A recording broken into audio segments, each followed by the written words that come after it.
admitted facts or undisputed facts are that post the general elections, the Sunni Ittihad Council claimed that a number of returned candidates has joined it.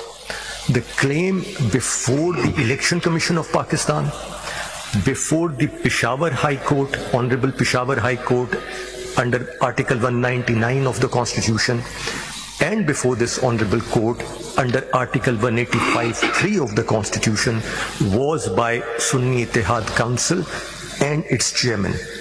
Neither these returned candidates nor PTI was a party before any of the forums, including this Honorable Court.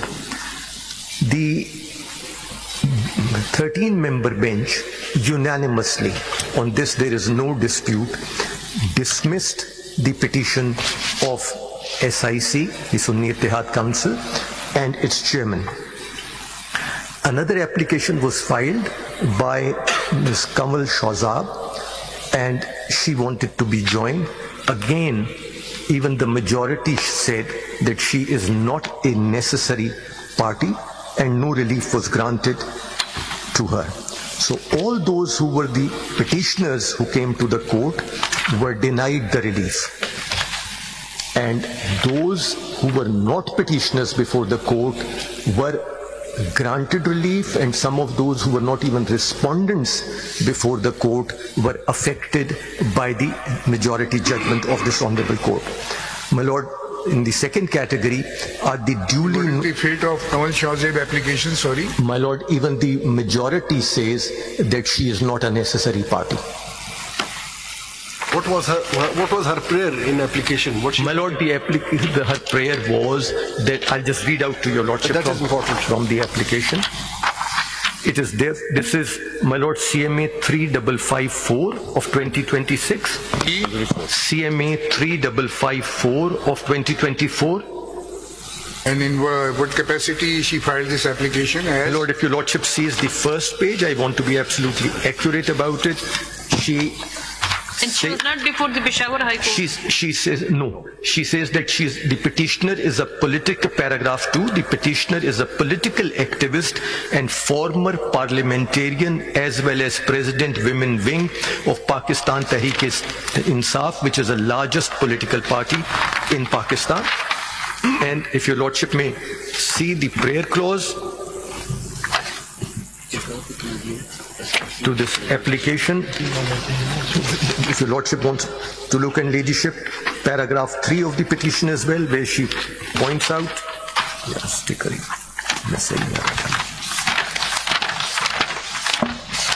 I believe that her claim was that pages 25 and 26, prayer begins at 25. It is therefore most respectfully prayed that this Honorable Court may be pleased to grant leave to appeal to the petitioner against the impugned judgment dated 14th of March 2024. And the majority judgment holds, my Lord, that she is not a necessary party. My Lord, में शायद इनका claim ये था कि इन्होंने nomination paper जमा किए थे रिजर्व सीट पे फ्रॉम पीटीआई, और सब्सिक्वेंटली शी वांटेड, उन्होंने कहा कि मुझे एसआईसी की रिजर्व सीट में परमिशन दी जाए. शायद एसआईसी वाले भी कंसीडर करें, चलो वो देख लेंगे. Yes, but the submission, this application was dismissed. This application, it was said that she is not a necessary party, tantamounts to dismissal. All judges have dismissed. The word dismissal was not used in the majority judgment. The word she is not a necessary party is used in the majority. But it was held by the 8 judges or the all judges? My Lord, 8 judges and none of the other granted this application either. There is no grant of application by the other judges. Your Lordship will see that page 190, paragraph 118 of the majority judgment takes that position. Para 11? Para 118, in volume 1, tab 1, the reported judgment I have filed. Can you read few lines? Yes, my Lord. Paragraph 118, page 190. ये reported judgment जो है इसका? Reported judgment, yeah? Paragraph 118. Paragraph 118. ये tab ए में है. It is tab A. Tab, अच्छा. Tab 1. Tab 1, volume 1.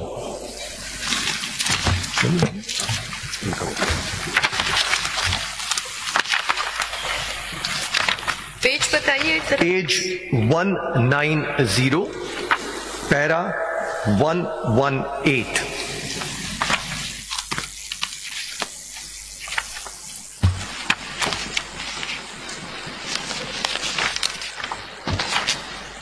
पढ़ दीजिए. So far as the application CMA 3554 of Ms. Kamal Shahzab, who claims to be a PTI candidate for the reserved seat, my lord, it then talks about that. If your lordship will see the last 4 lines, we may clarify that although we heard her counsel in the interest of justice, as important questions of interpretation of constitutional provisions were involved, she is not a necessary party to the case. She has not filed any review. She has not filed a review. My lord, the chairman, Sunni Ittihad Council has not filed a review. The Sunni Ittihad Council has not filed a review.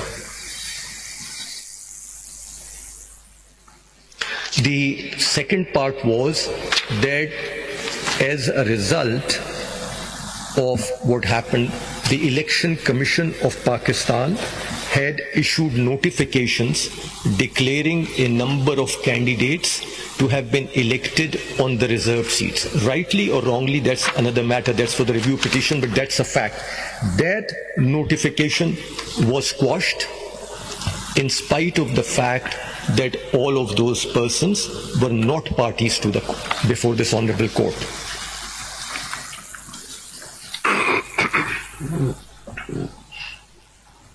Our respectful submission is,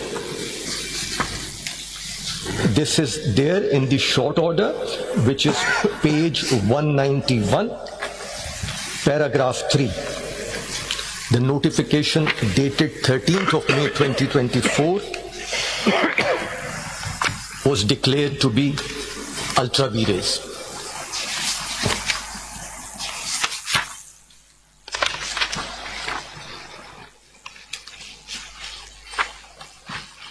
Those persons who were elected or selected through reserved seats, whether any of them have filed review application? Some of them are before your lordships. Not all. Not all, but some of them are. This is CRP 1272 of 2024. CRP number 1272 of 2024. What is their interest in that? My lord, because their notifications have been quashed. My lord, and the submission is that it may be a question whether a writ of quo warranto could be issued in the case of returned candidates, but even if it could be, these were Article 199 proceedings. And you are representing them? My lord, I am. How many persons have filed this? Three persons have filed it. And some of the, not all, but some of the returned candidates, for the purpose of completeness, I may point out, were parties in the original civil appeals, and they are before your lordships as respondents. They have not filed review petitions, but they are supporting these review petitions. My lord, and what is the number of that? My lord, the main review petitions, they are party to them because they are party to these review petitions because they had to be made a party. And the numbers have been given to the reader of this honorable court. The numbers, if your lordship wants the number of the civil review petition, the first one is 312 of 2024, and their respondents number 15 to 18. And they are supporting the petitioner, my lord. If your lordship looks at that, even if this honorable court had the power to issue a writ of quo warranto, that writ can be issued under Article 199 of the Constitution. Matlab, you were to complete that earlier, your arguments. You were telling us something about the facts, short facts of these are the facts of the case, your ladyship, that all those who were the appellants before this honorable court to To them, both of them, the relief was denied unanimously. Insofar as how this Sunni Ittihad claimed the seats and in what capacity? They claimed the seats on account of the basis that, and that has been determined in the judgment, and that is not being questioned over here.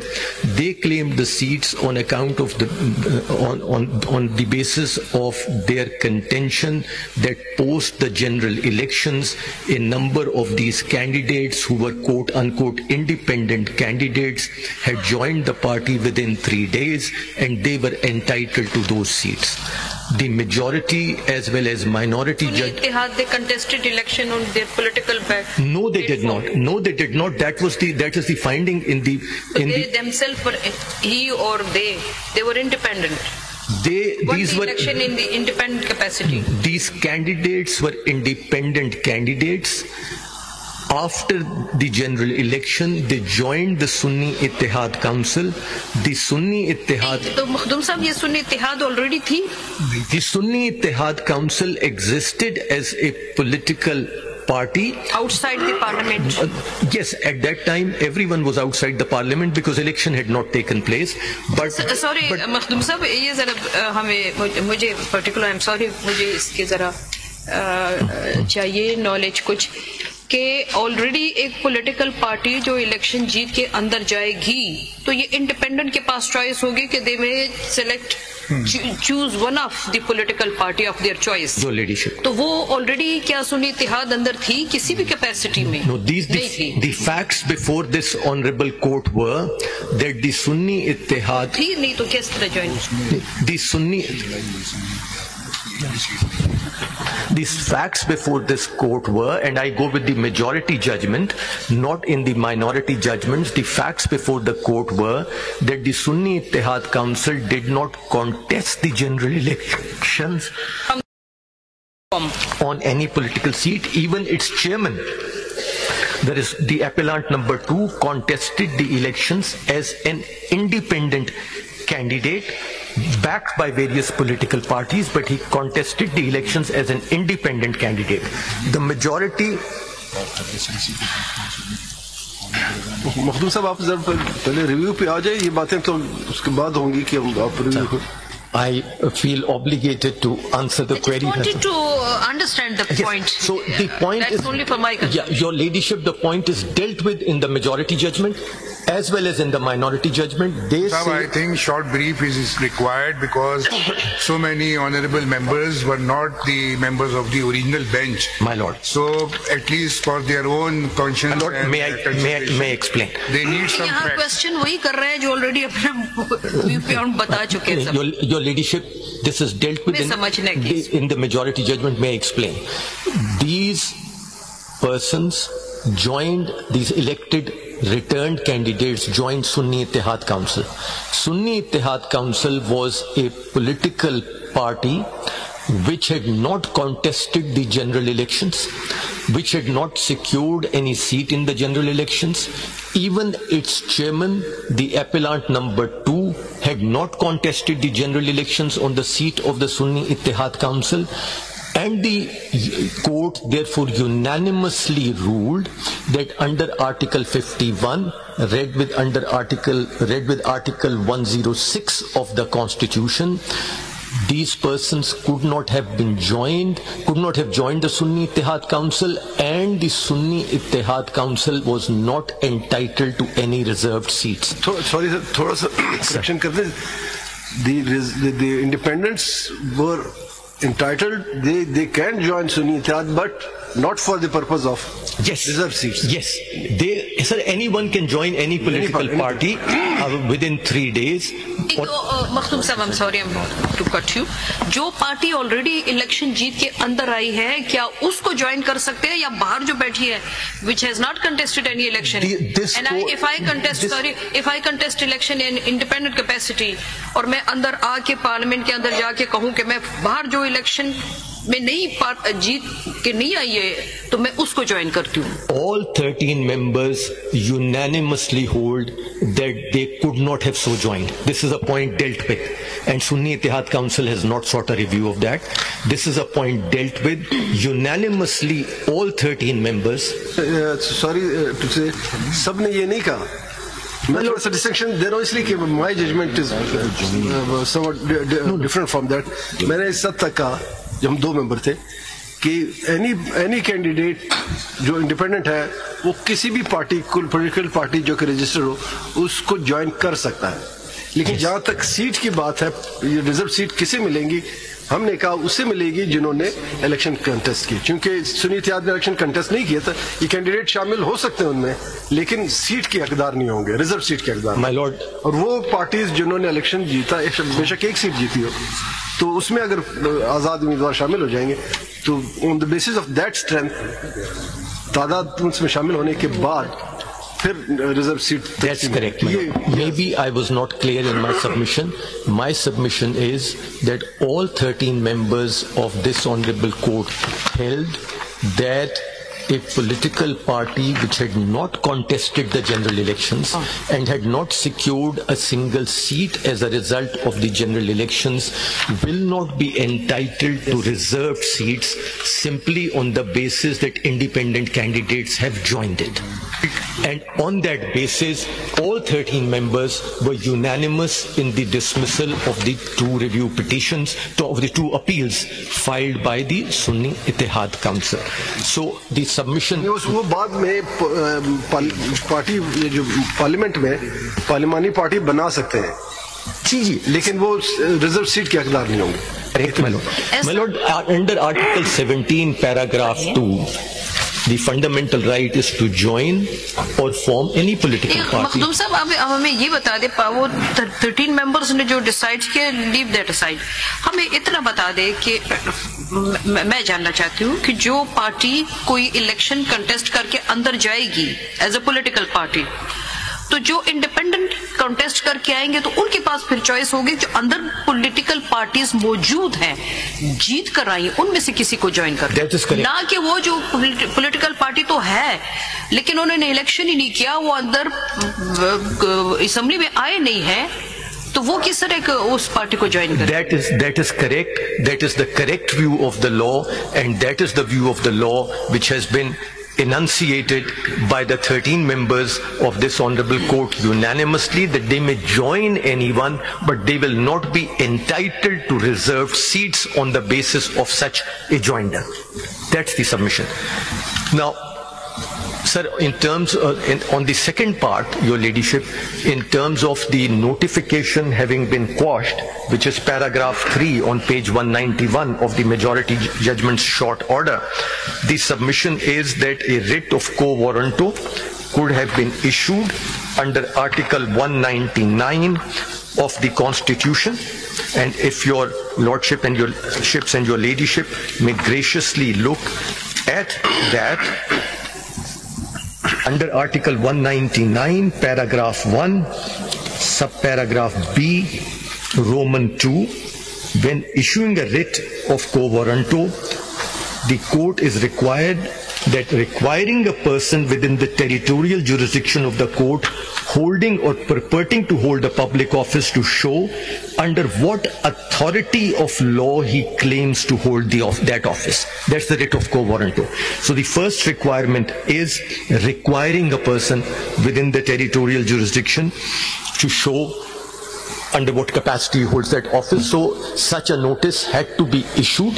Secondly, your lordship will see related... Somehow you are treating it as a writ of quo warranto because the court has not taken up individual offices, but the court has only struck down the notification issued by the Election Commission of Pakistan. So this is not simply sitter, in my view, tentatively that this was a writ of quo warranto. My lord, it came here not under Article 184, but it was under Article 185.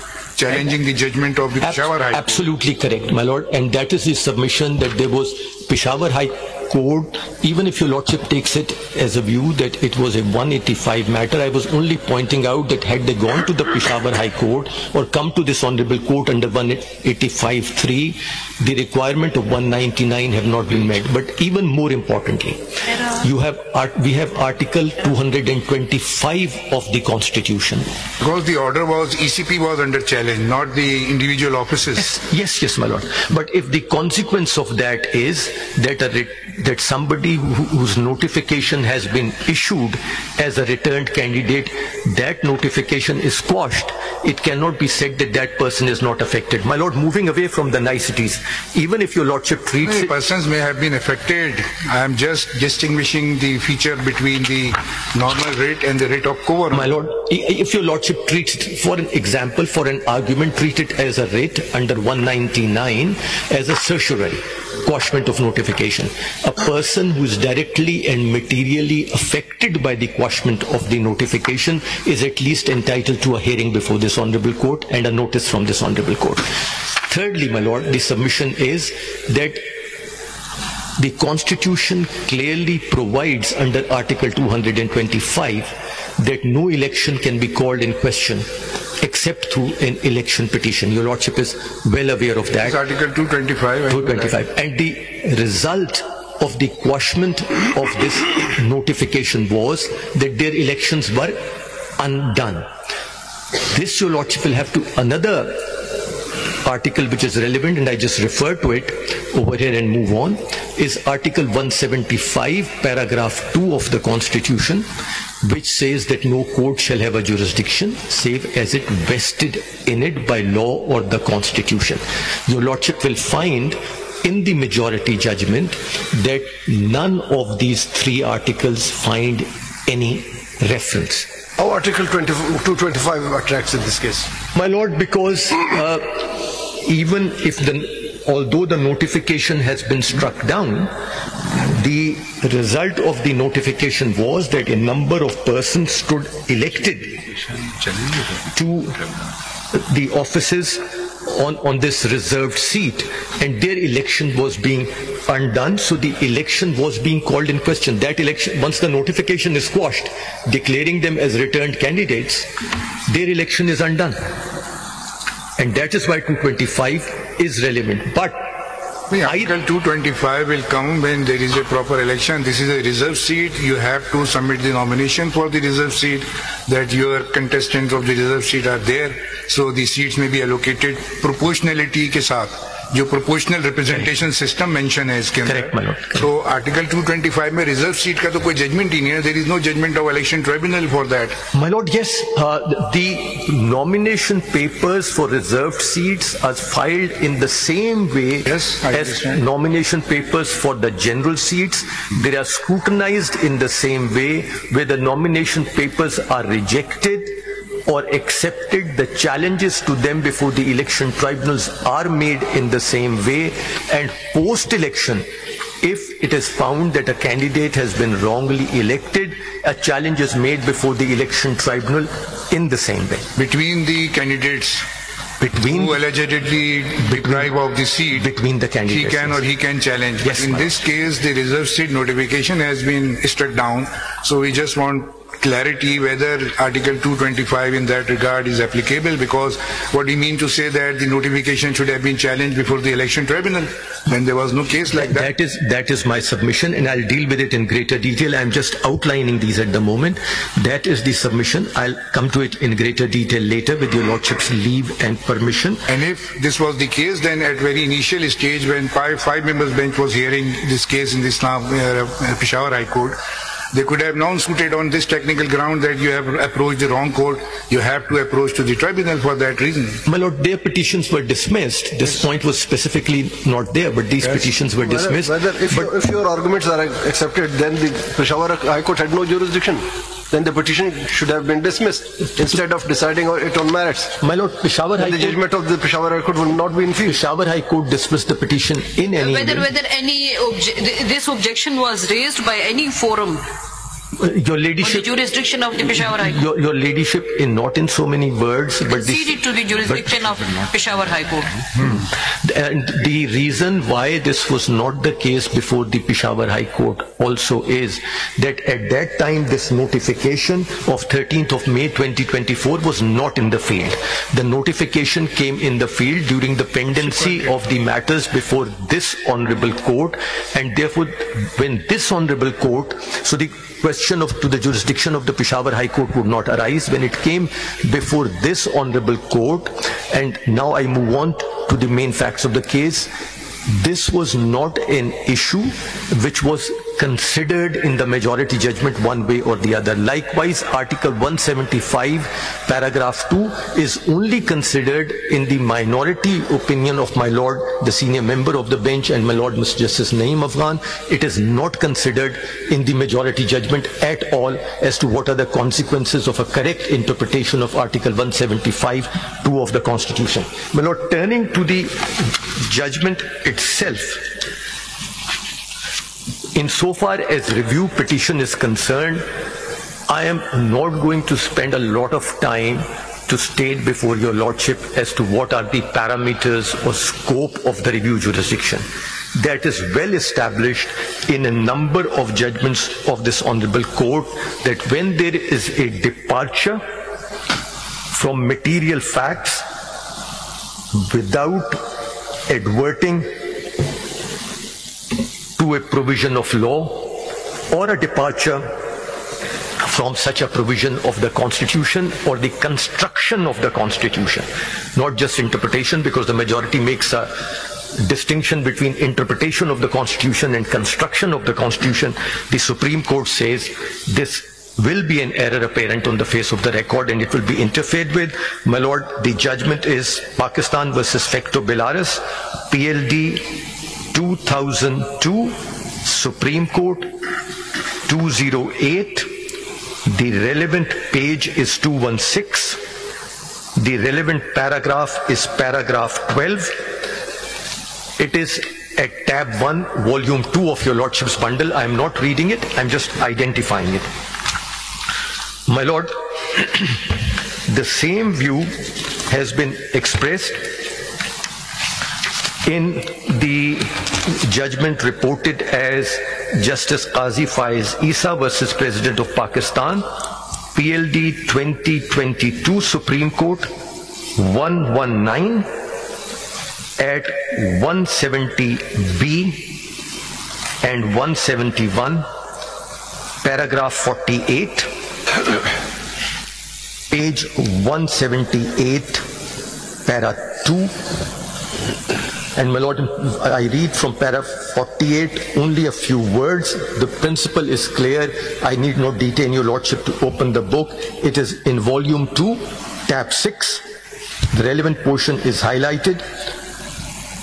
And the lordships hold that therefore whenever they find that the judgment or order of which review is sought was pronounced or made without adverting to and in contravention of any provision of law or the Constitution, they must correct the error. Volume 2 आपने दिया है? Volume 2 दिया है. पहले वाले volumes में पहले वाले. Volume 2, tab 6.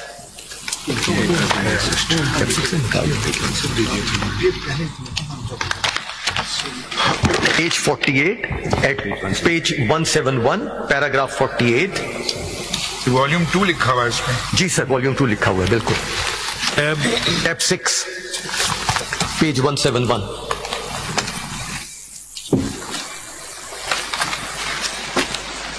Ji. Your lordship may see the last 6 lines. Therefore, whenever they find that the judgment or order of which review is sought was pronounced or made without adverting to and in contravention of any provision of law or the Constitution, they must correct the error, considering it their inviolable constitutional obligation and duty, not a favor or concession to the party seeking review.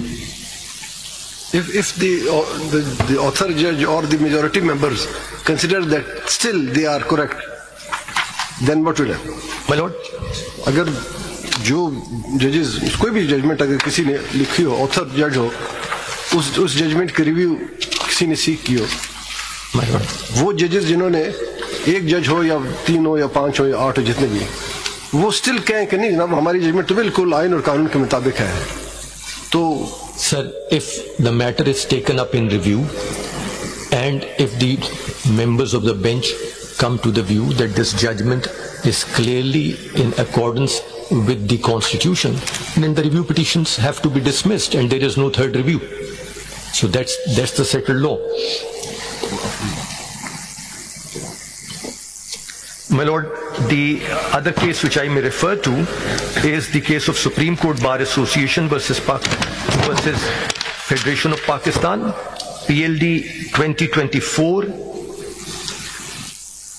Supreme Court 1199 at 1222.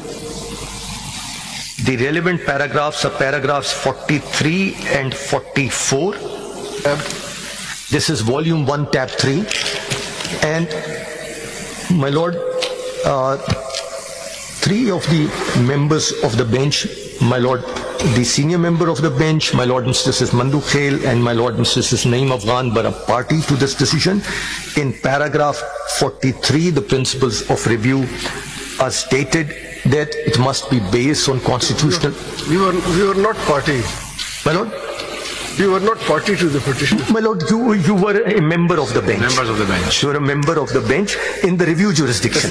Your lordship was in dissent in the original case, but in the review, your lordship was with the majority.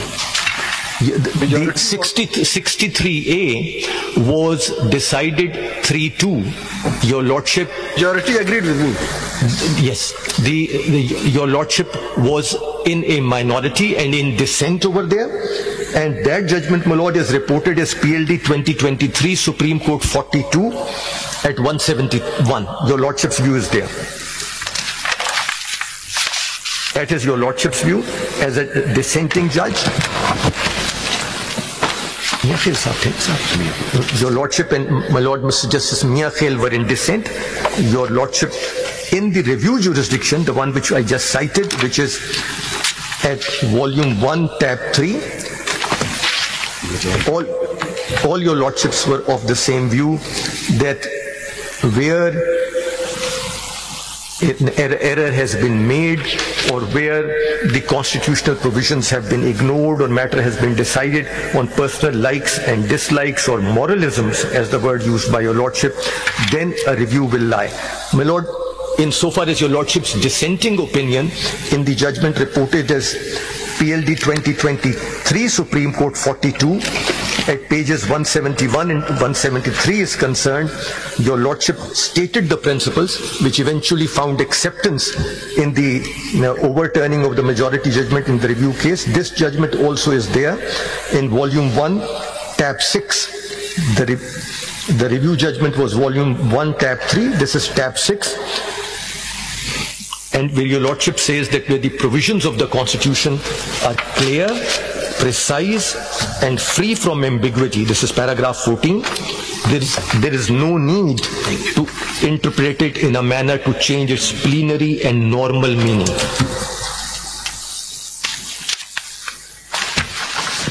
My lord, the last judgment in that regard which I may cite and move on is Interquest Informatics Services versus Commissioner of Income Tax 2025 SCMR 257 at para 3 and para 13.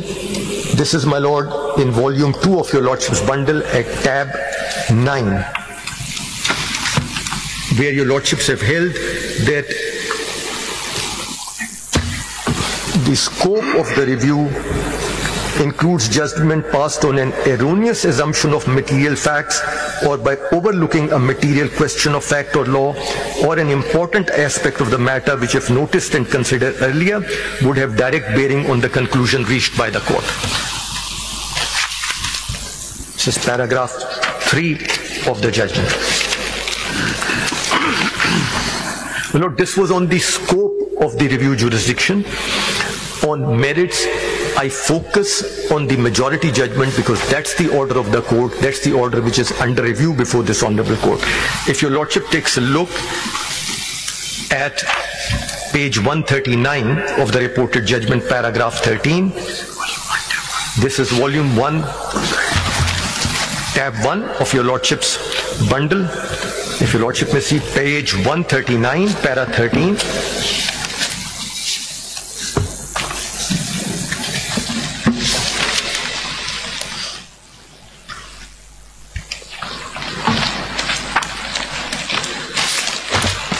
The Lordship's note, unfortunately,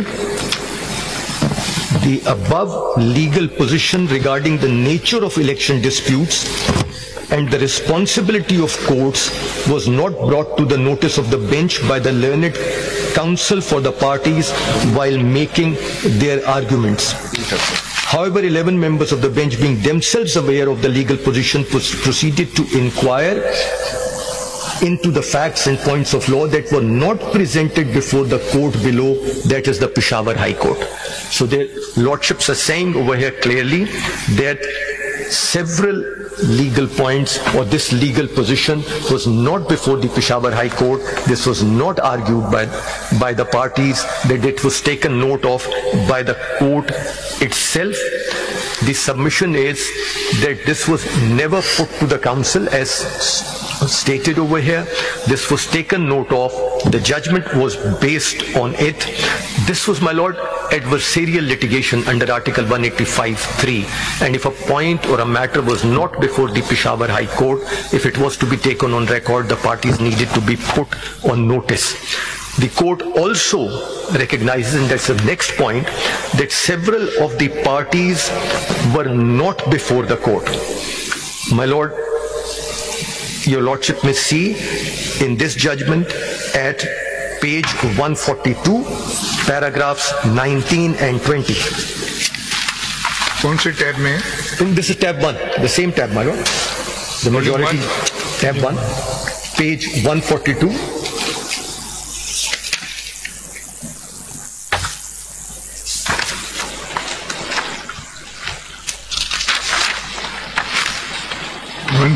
पे कौन सा पढ़ रहे हैं? 142 पे, my lord, your Lordship will see just before paragraph 20. As per these contentions and the arguments made during the hearing, PTI claimed the allocation of the disputed reserved seats either to SIC or to itself, PTI. This, my lord, great respect, the submission is orally, whatever may have happened. This was not part of the pleadings. And if your Lordship may see further, paragraph 20.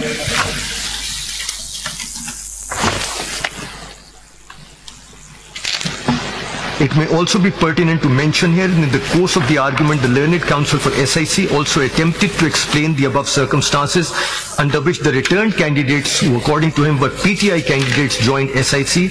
However, some honorable members of the bench reproved him, questioning how he could make conflicting arguments as he was supposed to plead the case of SIC, not of PTI. With respect, we say that both SIC and PTI took the same stance on the peculiar circumstances that led the returned candidates to join SIC. In no way did they make any conflicting assertions. Both emphasized that it is the right of the people who had voted for the returned candidates that the mandate should be reflecting in allocating the disputed seats. So, your Lordship will notice from this. What is your argument on this? The argument is that PTI was not before this honorable court. PTI had made an intervenor application, which is CMA 5913 of 2024.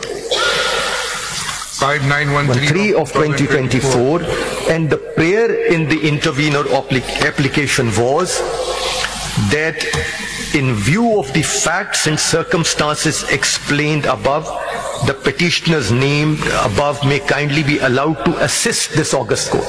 Nothing further. Assist or intervene? My lord, They've been addressed as intervener. Assist as interveners. As intervener. In view of the facts and circumstances explained above, the petitioners named above may kindly be allowed to assist this august court. There was only a request for assistance. Assistance as intervenors. As intervenors, and Not for impleading. not in the prayer. Not in the prayer. There was no application based on HM Saya. that they should be allocated a petition number and this should be heard and disposed of accordingly. My Lord, this fact is noted in the minority view of my Lord, Mr. Justice Yahya Afridi, the current Chief Justice. Your Lordship will see it is there at page 214 in paragraph 14. 214. Paragraph 14. पढ़ दीजिएगा। जी sir.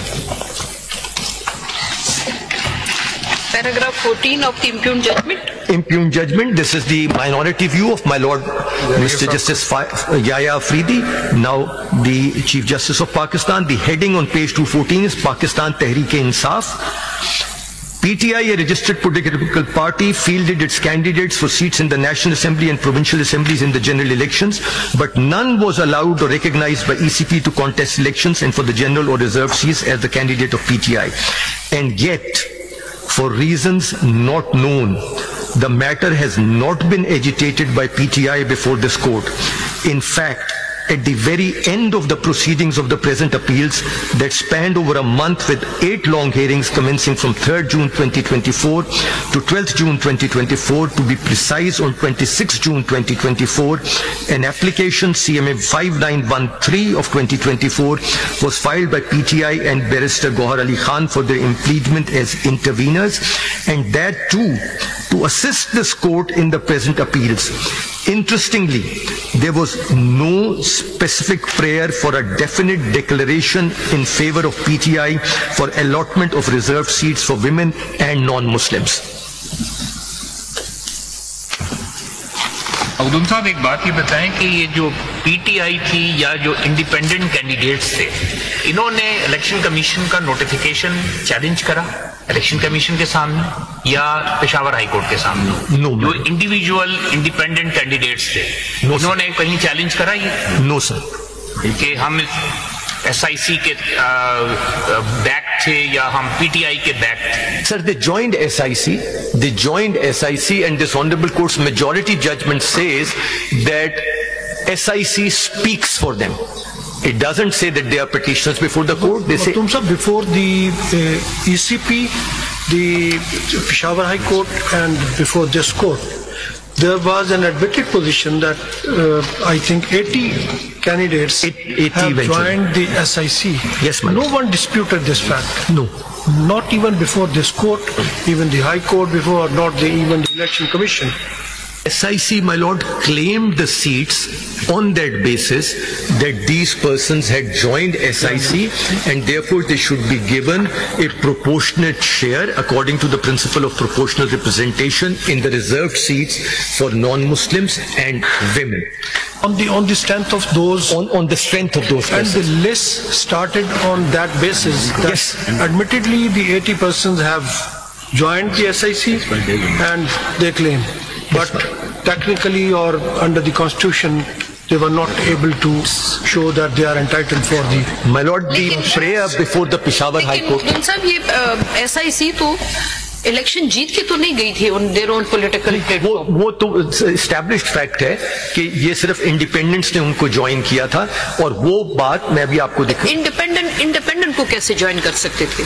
वो भी तो independent political party, and if your ladyship may take a look at the paper book of civil appeal number 333. इसमें जाने से पहले अगर आप पैराग्राफ 17, 18 और 19 मेरे जजमेंट का अगर पढ़ लें जी सर, तो उसका जवाब आया है कि how the PTI was given the seat despite the fact that PTI did not ask for it. Yes, madam. वो अगर आप page 229 volume 1 tab. Yes, my lord. The lordship is referring to paragraph 17, 18 and 19. Sir. And the conclusion is page 229. Yes, my lord, I have it. Mike is करीब ले लें. Yes, my lord, I have it. Admittedly, if your lordship will see, para 17 concludes there was no restraining order either from ECP on the judgment of this court preventing PTI from nominating candidates and participating in election, but the ROs and the ECP misinterpreted the said judgment, which created an anomaly. Admittedly, a large number of renowned lawyers are members of PTI, and many of them contested election of the year 2024 for the general seats in national and provincial assemblies, filing declaration about their affiliation with PTI. Surprisingly, none of them had challenged the orders of the ROs, declaring them as independent candidates, and their notifications being independent returned candidates issued by the ECP. It is not known as to what had prevented them to do so. The Learned Counsel for the Appellant and the PTI were unable to assign any reason in this behalf, and if your Lordship will see the last sentence, they were negligent in failing to challenge the orders of the ROs and the ECP. PTI candidate Salman Akram Raja. My Lord, yes, that deals with Mr. Raja's application, my Lord. Mr. Raja's application was not before this Honorable Court. But the answer is at paragraph 19. Yes, my Lord. Since right in your Lordship says and therefore your Lordship divides on that basis between 39 and 41, which is a different view than taken by the majority, which gives all 80 seats to PTI. That's the distinction between your Lordship's judgment and the majority's judgment. Actually, देखें, PTI तो सामने नहीं थी, शुरू से नहीं थी. यानी जब वो आए, शायद अगर एप्लीकेशन देखे, उस एप्लीकेशन में भी पार्टी बनने के साथ साथ उन्होंने कहा कि हमें नहीं SIC को दी जाए सीट्स, वो अलग बात है. लेकिन हमने यानी मेजॉरिटी मेंबर्स, मेरी और काजी साहब की जजमेंट और जस्टिस याया साहब की जजमेंट, इन तीनों ने अपने वो जो भी 187 के इख्तियारात इस्तेमाल करते हुए, किसी ने ज्यादा इस्तेमाल किया, किसी ने कम इस्तेमाल किया, किसी ने दरमियाना इस्तेमाल किया, वो अख्तियार इस्तेमाल करते हुए मैंने तो ये कहा कि it's a continuation since it was appeal is always continuation of the trial. चूंकि रिटर्निंग ऑफिसर के सामने वो नॉमिनेशन पेपर्स थे, नॉमिनेशन पेपर्स में जो कुछ लिखा जाएगा फॉर्म 33 में वो आए जाएंगे, उसमें जिसने भी लिखा है कि एफिलिएशन फ्ला पार्टी से, तो उसकी वही लिखी जाएगी, जिसने इंडिपेंडेंट लिखा है वो इंडिपेंडेंट लिखा जाएगा. तो जब अगर आपको याद हो, पहली डेट ऑफ हियरिंग पे हमने वो उनकी जो चेयरमैन है गौहर साहब, उन्हें कहा था कि आप तमाम कैंडिडेट PTI से शामिल कीजिए. तमाम कैंडिडेट, उन्होंने स्टेटमेंट दी कि तमाम कैंडिडेट PTI से थे और तमाम ने टिकट भी हासिल किया था, सर्टिफिकेट जमा किया था. उनकी स्टेटमेंट आज भी मौजूद है, चूंकि लाइव स्ट्रीमिंग थी. हमने इसीलिए वो रिकॉर्ड मंगवाया. रिकॉर्ड देखने से पता चला कि वो स्टेटमेंट करेक्ट नहीं थी, तमाम ने जमा नहीं किया था. इसमें से ऐसे थे कि जो मैंने कैलकुलेट किए, मैंने खुद अपने पूरी रात गुजारी देख के सारे नॉमिनेशन पेपर, उसमें 14 ऐसे थे कि जिन्होंने सर्टिफिकेट भी जमा किया था, टिकट और साथ एफिलिएशन भी थी. 24 ऐसे थे कि जिन्होंने सिर्फ एफिलिएशन लिखी थी लेकिन सर्टिफिकेट नहीं था. हमने ये प्रिज्यूम किया हो सकता है सर्टिफिकेट मिसप्लेस हुआ हो, हमने उनको भी कंसिडर किया. तो ऐसी सूरत में मेरे कैलकुलेशन से 39 बने थे. ये कोई ऐसे कोई फार्मूला नहीं था कि हम बीच का रास्ता निकालते. हमने कहा कि whosoever is entitled, जिसने अपने नॉमिनेशन पेपर में जो कुछ लिखा, RO और प्रिजाइडिंग ऑफिसर आर बाउंड कि वो फॉर्म 33 में, उनको मैंने ये कहा कि उनको इख्तियार हासिल नहीं है कि वो किसी को इंडिपेंडेंट डिक्लेयर करें. अब वो चैलेंज करे या ना करे, this is right of people. हमने इस I was only pointing out that even your Lordship acknowledges that they were not parties before the court. I am aware of the position that your Lordship's decision was at variance with the majority in that respect. As far as the current Chief Justice, my Lord Mr. Yahya Afridi's judgment was concerned, he didn't go either by the 80 formula or the 4139 formula. His Lordship was of the view that several consequences will have to be considered. For instance, if the candidates were elected on the basis of a ticket of one party and then post-election they have joined another political party, that may entail consequences under Article 63A of the Constitution in terms of defection. So his Lordship was inclined to send the matter back to the Election Commission of Pakistan to take a look at all of this in the light of this judgment and then proceed accordingly. But that again is a minority view. But my Lord, since your Lordship is on the page, your Lordship may also graciously take a look at paragraph 21 of your Lordship's judgment, where your lordship says, we have perused the nomination papers of 80 candidates who joined SIC, out of whom 41 candidates in clear terms declared themselves as independents while filing their declarations without there being a certificate ticket from a party, including PTI. The date for nomination is given, then the next line. Admittedly, none of the candidates or the leadership of PTI came forward to claim that the candidates who declared themselves as independents were actually the party's nominated candidates. There is nothing on the record to suggest that these 41 candidates were compelled, coerced, pressurized, misinterpreted the law or judgment of this court, or was there any other peculiar circumstances beyond their control to declare their status as independents. In the given circumstances, there is no reason why they should be considered as PTI's nominated candidates. Judges decide cases in accordance with the Constitution and law based upon the material available before them. Any such contention must be supported by the record, which is lacking in this case. So that is my submission. Maktoum Sahab, what I and my brother Afan Sahab has written that that record was not before us actually. That was not the part of this proceedings. On the basis of admissible evidence, we can pass any order. That was not the record with the list. That's the view of your lordship and my lord Mr. Justice Naeem Afghan. Even my lord Mr. Justice Mandu Khail says that this record is not before us. Even my lord record was called by this court. Yes. On the first date of hearing, we called the record. That's why perused. But in terms of 41 candidates, your lordship at least says that there's nothing on the record to suggest that those 41 candidates were compelled, coerced, pressurized, didn't happen, and that is why your lordship makes none of them came forward. Despite the fact we were calling them. Yes, that is the submission. My lord Mr. Justice Yahya Afridi's judgment is at page 214. I have just read that out. And on parties not being before the court, my lord Mr. Justice Aminuddin Khan, the senior member of this bench, and my lord Mr. Justice Naeem Afghan's judgment is on the record as well. It is, the relevant pages are pages 114 and 115, para 7, pages 118 and 119, paras Roman 1 to 3, para Roman 13, and page 121, paras 11 and 12.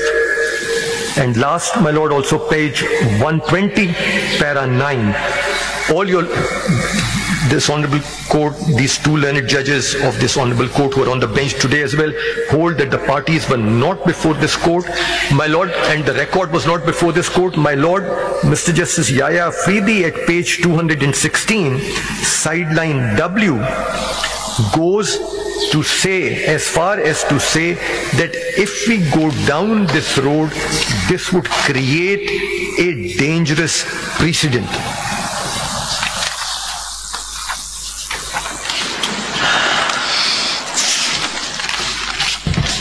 Counsel, what was the fate of this CMA 5913-2024, this intervener's application? Was it allowed, or was it disposed of, or was it dismissed? My lord, it wasn't dismissed. It wasn't allowed. The majority notices that fact, and the majority says that we heard the intervener. Your lordship is talking of the PTI application or the Kamal Shahzad application? PTI, CMA 5913.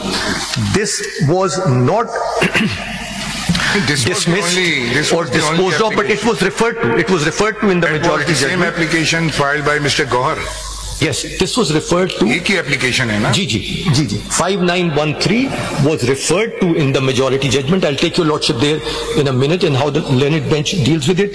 Let me just, if with your lordship's leave, complete this. Mr. Justice Yahya Afridi's judgment is page 216 at sideline W2, the last paragraphs on this page. Finally, while the undeniable power of this court to do complete justice under Article 187 of the Constitution is recognized, exercising this power in the absence of an aggrieved party directly approaching the court could set a dangerous and far-reaching precedent.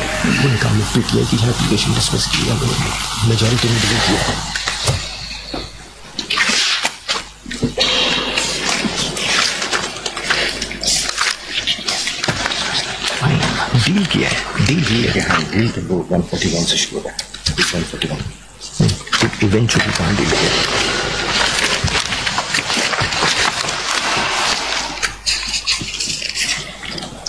So this is my lord. 5913 of 24 जो PTI की जो application है, इसका reference page number 141 पे 141 पे बिल्कुल है sir, आप सही फरमा रहे हैं। पैराग्राफ 19 से शुरू होता है और जिक्र आता है कि उन्होंने ये एप्लीकेशन फाइल की है and 141 your lordship will see they say faced with the possibility of an adverse decision by the Supreme Court after 4 p.m. that day, they point out number of other things, and then paragraph 19.2, and then if your lordship turns the page 142 is dealt with as well.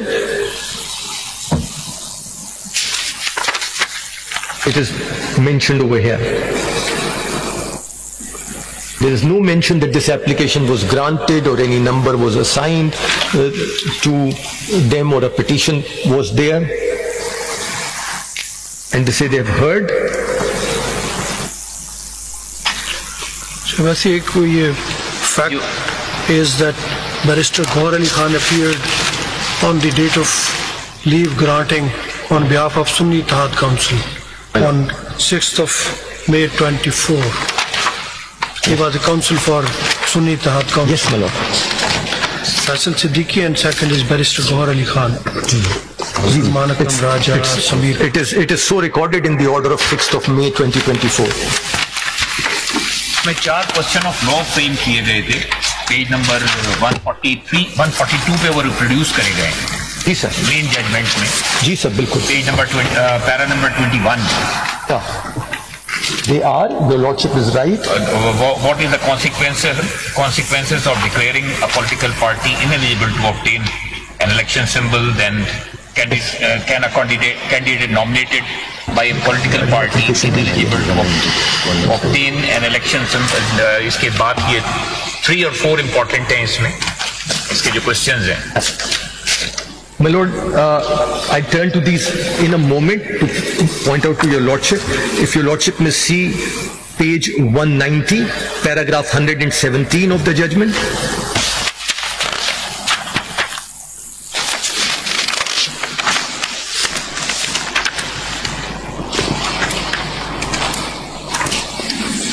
The first 3 lines first, my lord, para 117.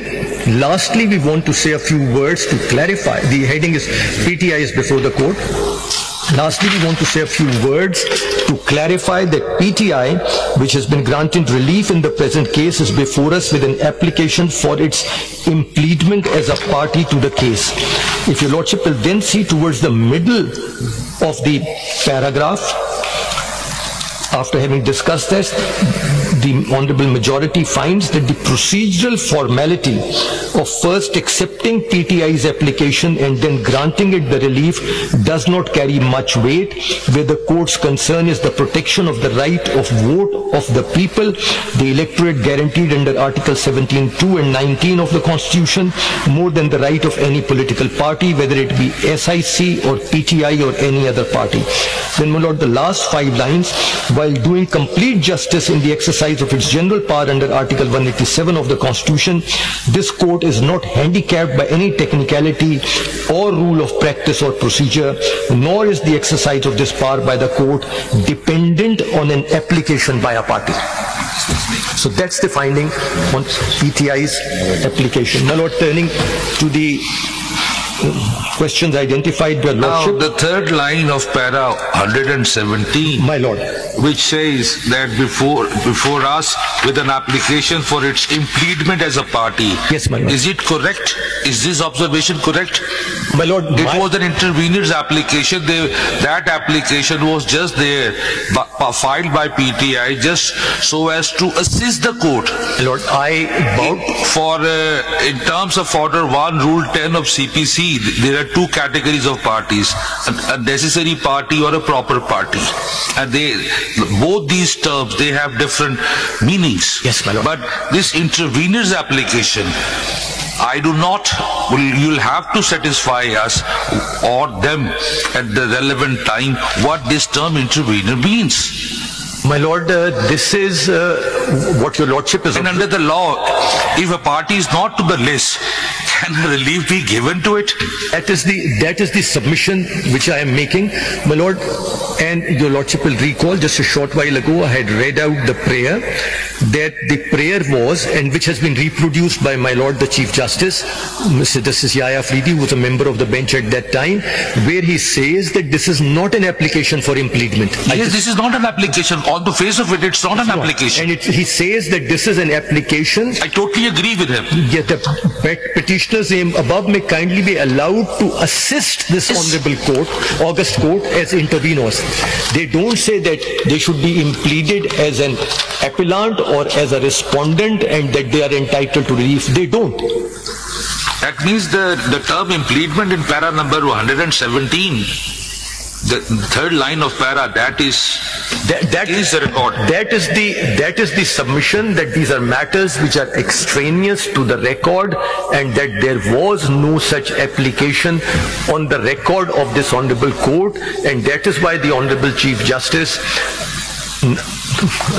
then Mr. Justice Yahya Afridi, the current Chief Justice, held the view that there is no such application, and that is what the minority judgment of my Lord Mr. Justice Aminuddin Ahmed and my Lord Justice Mr. Naeem Afghan says, that this is a party which is not before us.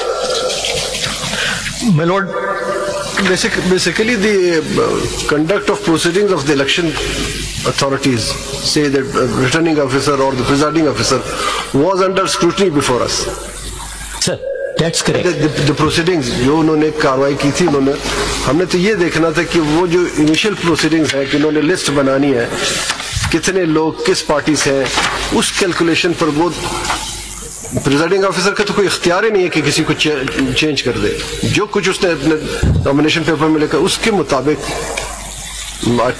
Talking for my self, मैंने ये महसूस किया कि the presiding officer and the returning officer fails to perform their duty in accordance with the constitution and the law.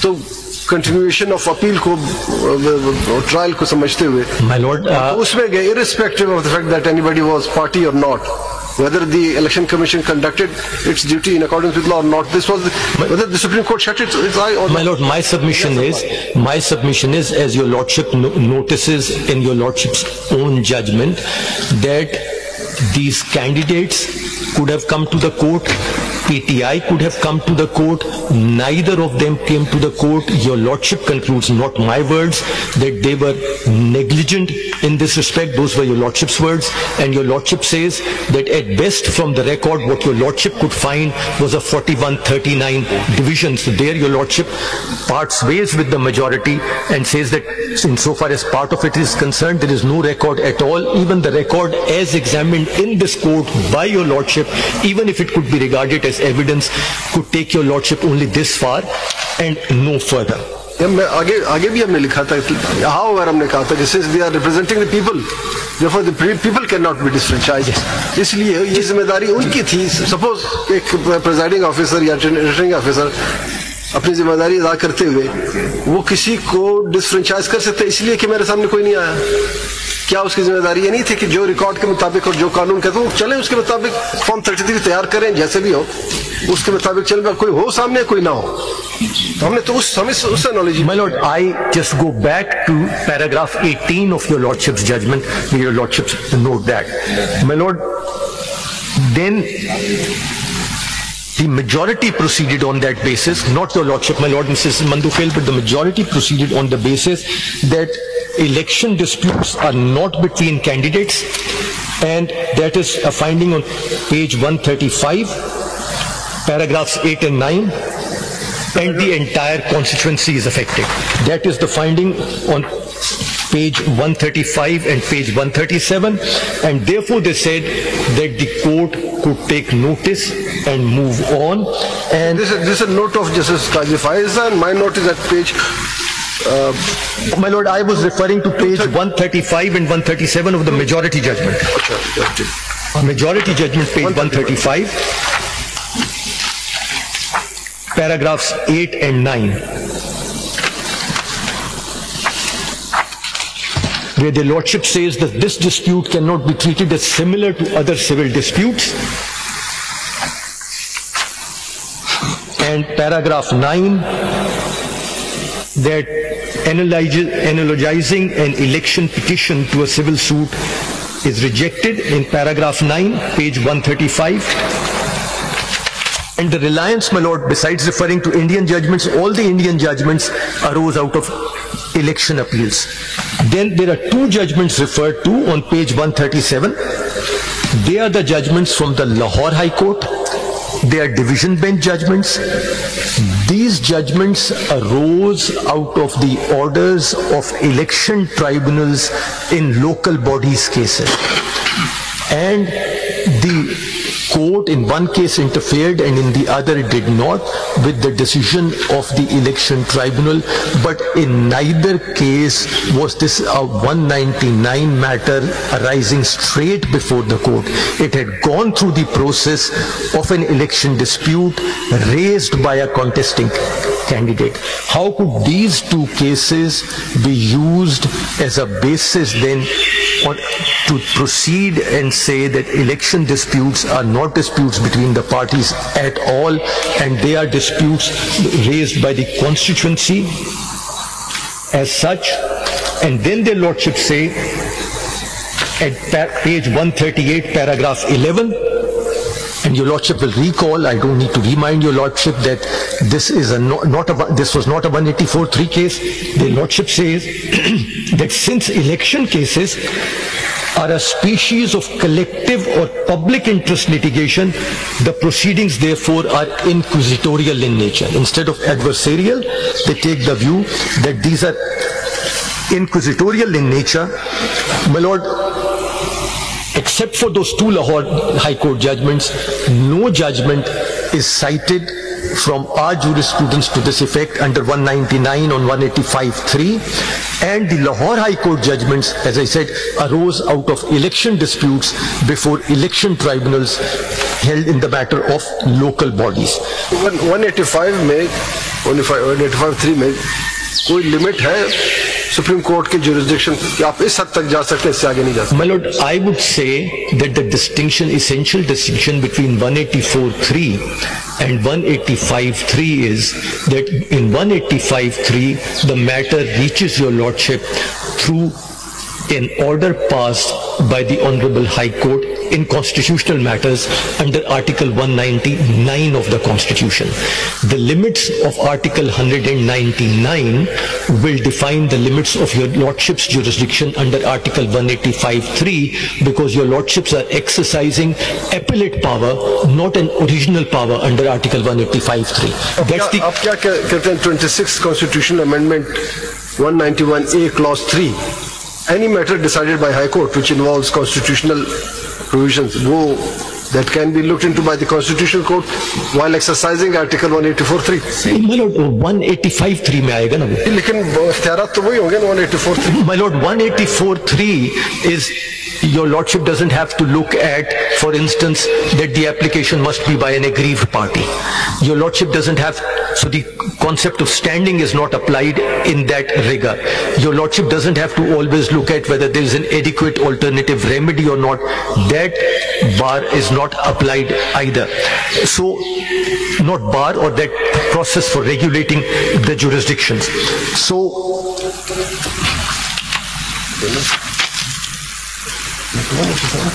my lord, as a civil dispute, now there are a very large number of judgments, and I have to put them in the tab. I don't cite them, but may I just basically आपने 187 बताना है कि 187 sir 187 पे हमारे इख्तियारात कितने हैं, हम वहीं पे आ जाते हैं। वो असल बात तो ये है।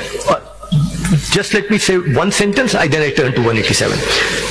In terms of election disputes, your lordships have consistently held that they are to be treated as civil disputes where the burden of proof is on the person challenging an election, and your lordships have gone to the extent that where the election petition was not verified in terms of the requirement of the election law and the CPC, and it did not contain a precise statement of the material facts on which the petitioner relies, your lordships have dismissed those petitions. Your lordship has done that. Tribunal की बात कर रहे हैं, यहाँ पे tribunal की बात नहीं है, यहाँ पे इलेक्शन कमीशन की बात है। मैं इलेक्शन की बात करूँ, इलेक्शन डिस्प्यूट की बात करूँ। आपने मोजेस जज साहिबान ने इलेक्शन डिस्प्यूट्स को किस तरह ट्रीट किया है? Your lordships have treated them always as civil disputes. Now my lord, before I turn to 185, do I have your leave, my Lord, Mrs. Mandukhel, to point out one other thing? Your Lordship is at one with all the other minority judges.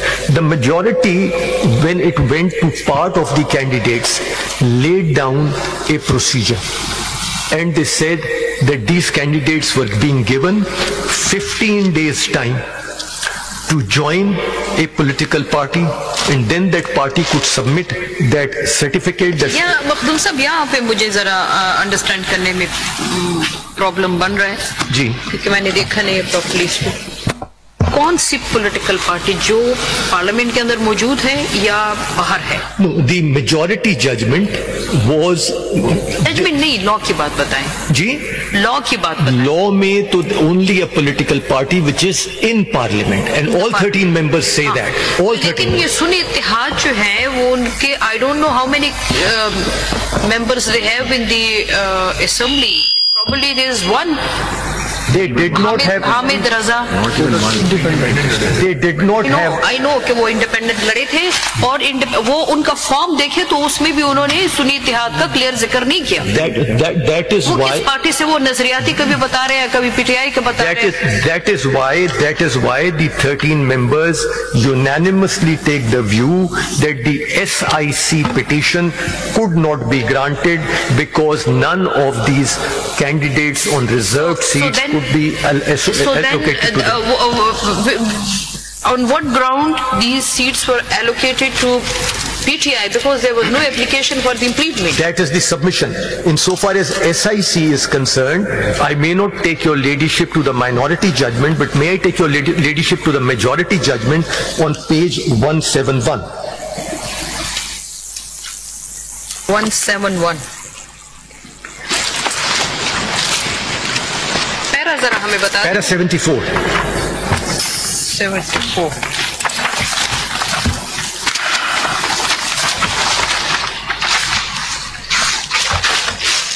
The later part of the provisory.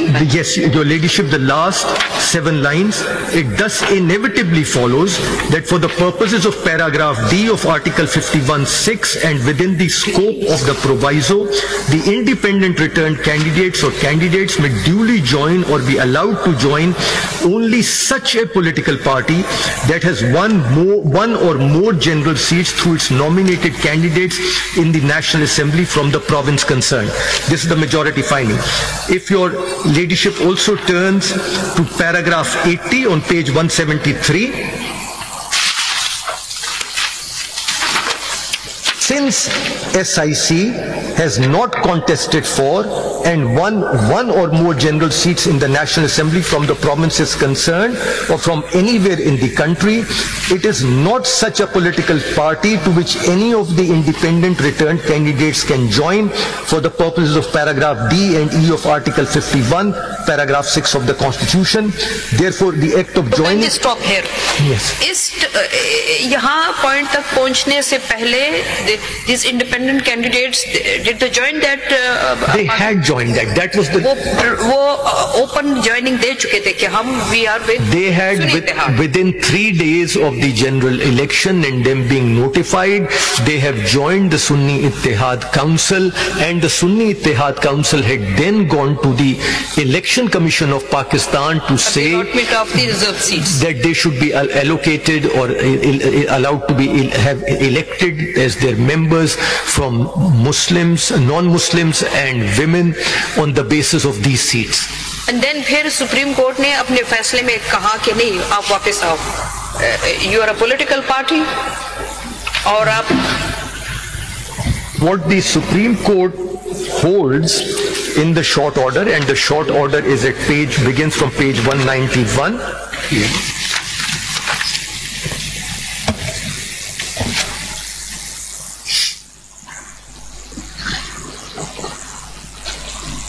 And your ladyship will see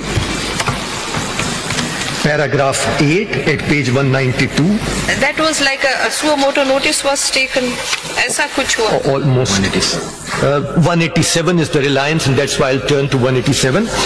It is further ordered that any of the remaining 41 candidates out of the aforesaid 80 whose particulars are set out in Annex B to this order may within 15 working days of this order file a statement duly signed and notarized stating that he or she contested the general election as a candidate of the political party specified therein. If any such statement is or filed by the Commission, shall forthwith, but in any case within 7 days thereafter, give notice to the political party concerned to file within 15 working days a confirmation that the candidate contested the general election as its candidate. If such, 3 lines later, if such a statement is filed and is confirmed by the political party concerned, then the seat secured by such candidate shall be forthwith deemed to be a seat secured by that political party for the purposes of paragraph 5 above in relation to Article 51 provisions. The Commission shall forthwith issue and post on its website a list of the returned candidates, now MNAs and seats to which this para applies within 7 days. So this is what happened. So this was allocation done to PTI. Now, your lordship, my lord, Mr. Justice Mandukhel, at page 223, paragraph 5, your lordship holds that these timelines provided in the Constitution are like conditions precedent. The senior member of the bench and my lord, Mr. Justice Naeem Afghan, also take the view that we cannot rewrite the Constitution in this manner. Mr. Justice Yahya Afridi, now Chief Justice, on pages 208 and 210 and at 212, says that these are condition precedent, which condition precedents must be followed. Now, the timelines so provided by the majority judgment are completely at variance and away from the Constitution, and that is why my lord, your lordship, Mr. Justice Mandukhel, also holds that these timelines cannot be deviated from. The majority takes the view, and that turns me to your lordship's observation, that since they are exercising inquisitorial authority under Article 187 of the Constitution, and your lordship will find that Article 187 is referred to almost in 10 places.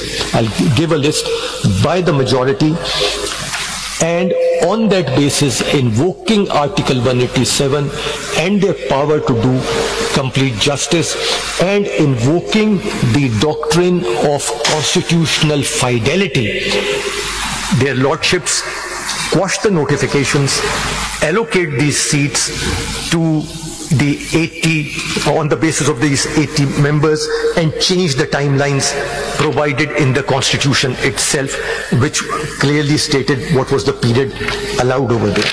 My lord, when your lordship turns to Article 187, my submission is that the jurisdiction which this court derives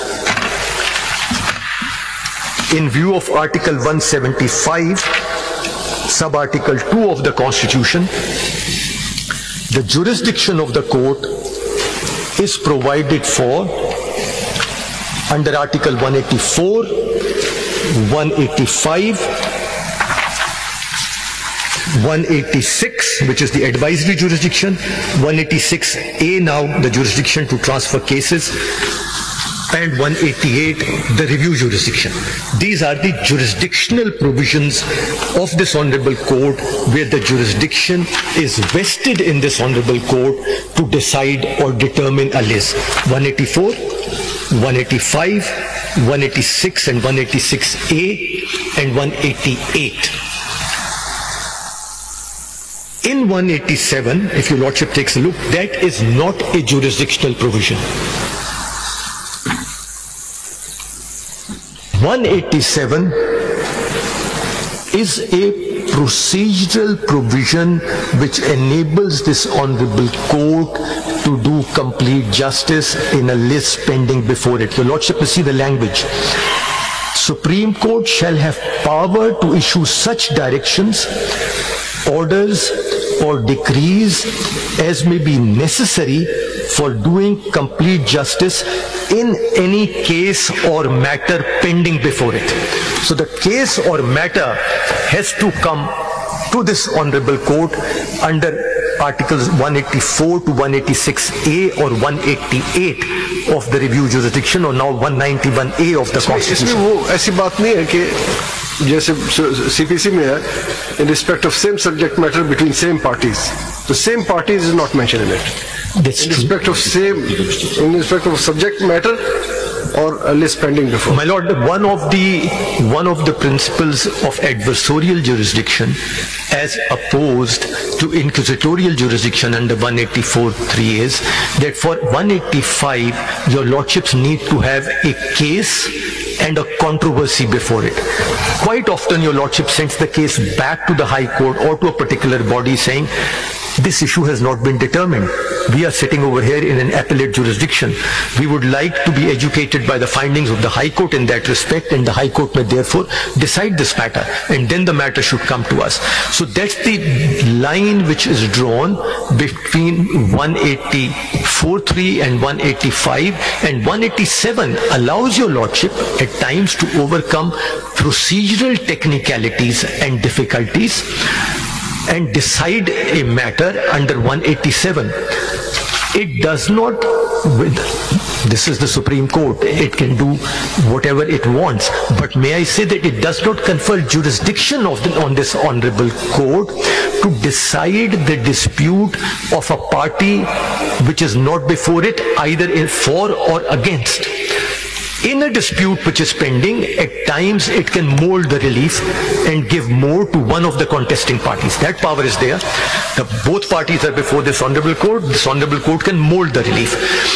There may be situations where one party is entitled to a little more than is strictly there, and that can be given. But one of the requirements has to be that the requirements of 185 or 186 or 186A or 191 or 188 of the Constitution must be satisfied. 187 is not a jurisdictional provision. I cannot file a petition under 187 before this court. 187 is a provision which allows this court to decide a dispute completely. It is not a jurisdiction to decide a dispute which is not before the party, grant relief against someone who is not before this court, grant relief to someone who is not before this court. यहाँ पे दो अल्फाज इस्तेमाल हुए, case और matter pending. What is the difference between case and matter? My lord, दो अल्फाज इस्तेमाल हुए. The matter case comes, your lordship's clear. Matter must be a matter pending before the word used, it's qualified by the word pending. The subject matter of the controversy, your lordship may say subject matter of the controversy may be before your lordship. But when deciding under 187, if your lordship tomorrow is hearing an appeal between a landlord and a tenant under 185(3), can your lordship in that matter under 187 grant the relief to a third party? The question, or can your lordship deny relief or hold that a fourth party would not be entitled to any relief or cannot act in this manner? The matter between tenant and landlord is an individual matter. That is individual matter. But as far as the matter which involves a public importance, matter of public importance, whether in that the Supreme Court is restricted like a civil court. My lord, civil court में तो बात आ जाती, दो party आती हैं, एक suppose एक property पे dispute है, कोर्ट इस नतीजे पर आती कि ना आप मालिक हो ना डिफेंडेंट मालिक है, थर्ड पर्सन मालिक है, लेकिन कोर्ट दे नहीं सकती. My lord, this is limited jurisdiction of civil court. 187 यहाँ पे आके, चूंकि हम आई एम रिलाइंग ऑन 187, इसलिए मैं 187 supreme court has vast jurisdiction, जो हमने कहा, यही बात जस्टिस या अफरीदी साहब ने कही है कि एक्सेप्शनल सर्कमस्टांसेस में ये इस्तेमाल किया जा सकता है. Yahya Afridi Saab says, my lord, that when the parties are not before this court, relying on 187 will create a dangerous precedent. आगे चल के उनसे हाउ वर्क कीजिए पेज ऑफ 216 पे. If your lordship will see 216. 216. Yes, if your lordship will see 216. Finally, while the undeniable power of this court to do complete justice under 187 of the Constitution is recognized, exercising this power in the absence of an aggrieved party directly approaching the court could set a dangerous and far-reaching precedent. आगे भी पढ़ो. जी sir.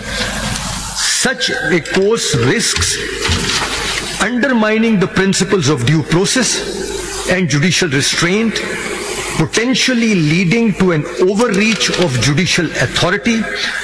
The exercise of this power must therefore be reserved for exceptional circumstances where there is a clear and compelling need to intervene to bolster the rights of the aggrieved petitioner.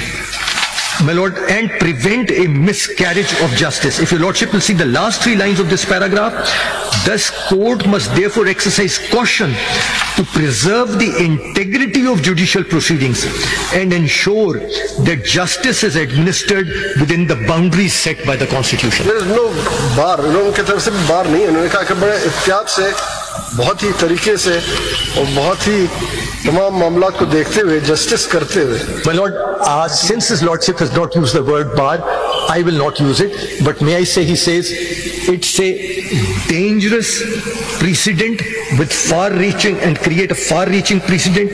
His lordship says this will undermine the principles of due process, Article 4, my lord, of the Constitution, and judicial restraint, potentially leading to an overreach of judicial authority. My lord, it reminds me of your lordship's judgment, some of them in dissent, where your lordship says that the power is there to interpret the Constitution, but the power is not there to rewrite the Constitution.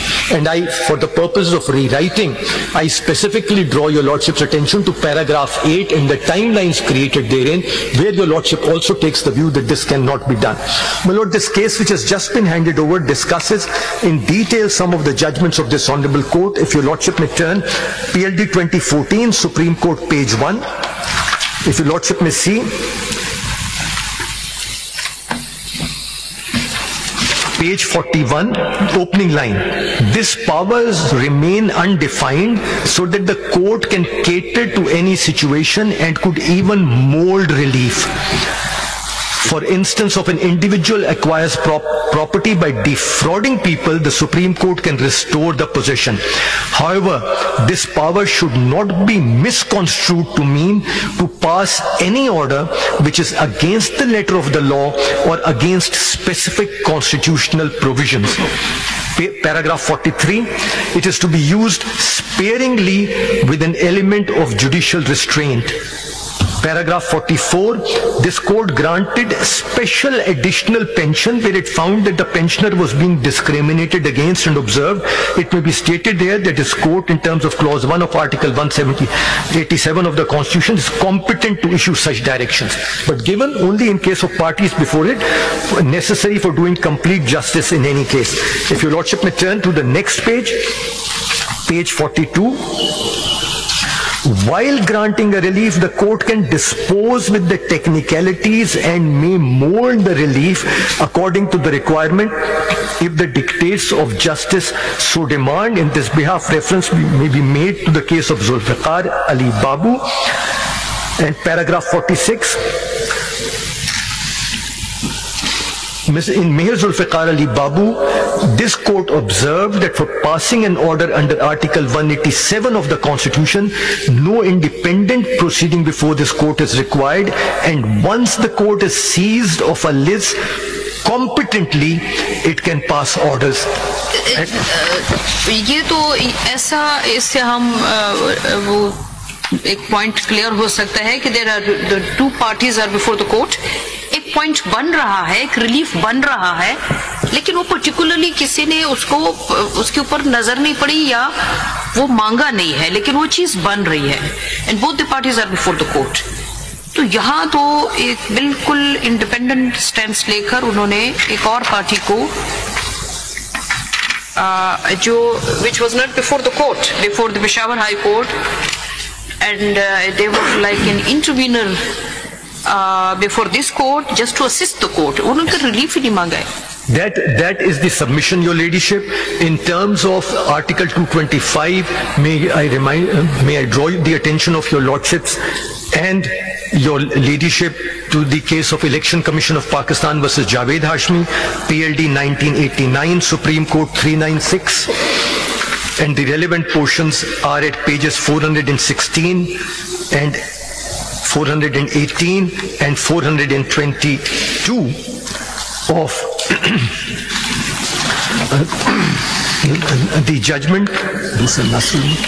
यहाँ तो मखदूम साहब झगड़ा जो था वो reserve seats का on the strength of the seats procured था, तो वो रिजर्व सीट तो एक तरफ रह गई तो दूसरी तरफ चल पड़ा था। That's the submission, my lord. That's the submission. And उन 80 सीट्स पे भी उनकी क्या कहना चाहिए, new allocation and new acceptance और ज्वाइनिंग ए पार्टी, तो that was even not 0% before. My lord, the situation over here was that none of those 80 persons were before this honorable court, that what we could have got on the basis of an admitted fact. Yes. The list started that these 80 persons have joined the SIC, therefore they claimed the reserved seats of women and non-Muslims. Yes. And no, even the Election Commission, the Peshawar High Court and this court has not granted them the seats on the ground that they are not entitled. Yes. जो बाकी है वो तो सब ये इनके पास sample नहीं था, वो सुप्रीम कोर्ट के फैसले के मुताबिक वो नहीं कंटेस्ट कर सकते थे ऑन दैट पर्टिकुलर सैम्बल। फिर उसके बाद उस पॉलिटिकल पार्टी की एग्जिस्टेंस खत्म हो जाएगी क्या? No, your ladyship. They were issuing certificates. तो इसका मतलब है पार्टी तो मौजूद थी। They were issuing certificates to their candidates.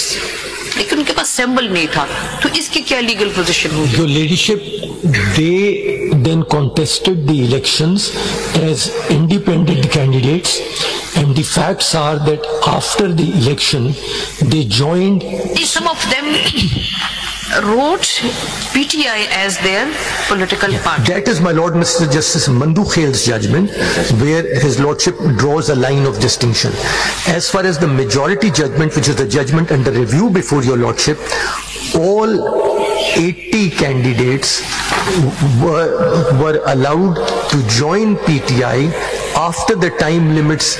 41 candidates were allowed to join PTI after the time limits specified in the constitution, and the allocation of seats was made entirely to PTI. So the submission over here was that PTI was not a petitioner in any of the three forums, including the Supreme Court. मैं उस point of view से नहीं पूछ रही. My point of view is when they were not allowed to contest election on their own symbol, तो वो political party तो that still exist अभी तक है, वो मौजूद है. अभी तो शायद उन्होंने election वगैरह भी कर लिया हो.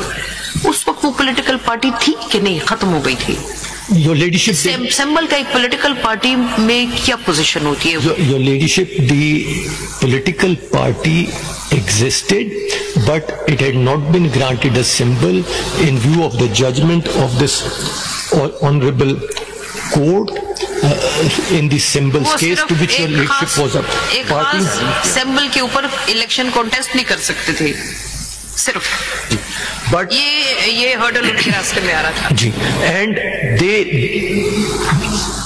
after they were elected as independents, as your ladyship points out, since the political party existed, they could have joined that political party. All of them could have joined PTI, but they did not. They joined SIC, and when they joined SIC came to court that the seats be allotted to SIC तो खुद ही नहीं थी उधर जी, यही submission है. एक independent candidate और के दूसरे इंडिपेंडेंट कैंडिडेट को मेंबर को ज्वाइन कर रहे थे.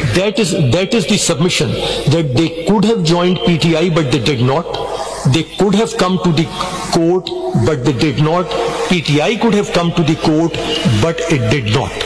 And in view of this, allocating them the reserved seats on the basis of the present proceedings where they were not a petitioner, and allowing these candidates, or at least a large part of them, to join a political party within the time, outside the timelines provided in the Constitution, is clearly contrary to the provisions of the Constitution. Those timelines had to be adhered to, and as my Lord Mrs. Mandu Khail and my Lord Justice Yahya Afridi and my Lord Mrs. Aminuddin Ahmad and Naeem Afghan held, these were sacrosanct timelines provided in the Constitution.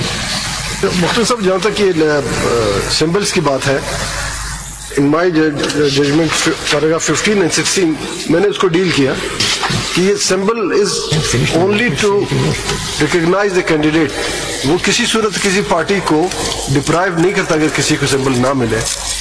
Party एक ही सूरत में खत्म हो सकती है कि वो reference file हो और सुप्रीम कोर्ट डिक्लेयर कर दे. इसके अलावा पार्टी खत्म हो ही नहीं सकती अनलेस कि वो खुद अपने आप को खत्म कर दे. तो पार्टी का वजूद तो है किसी भी पार्टी के. I'm not disputing that. So the candidate, the party can issue. देखिए असल में होता है कि हम थोड़ा सा, मैंने जो समझा, अपनी बात कर रहा हूँ, हम ये समझते रहे कि शायद पार्टी इलेक्शन कंटेस्ट करती है. पार्टी नहीं कंटेस्ट करती, कैंडिडेट कंटेस्ट करते हैं on the symbol of party, on the certificate of party.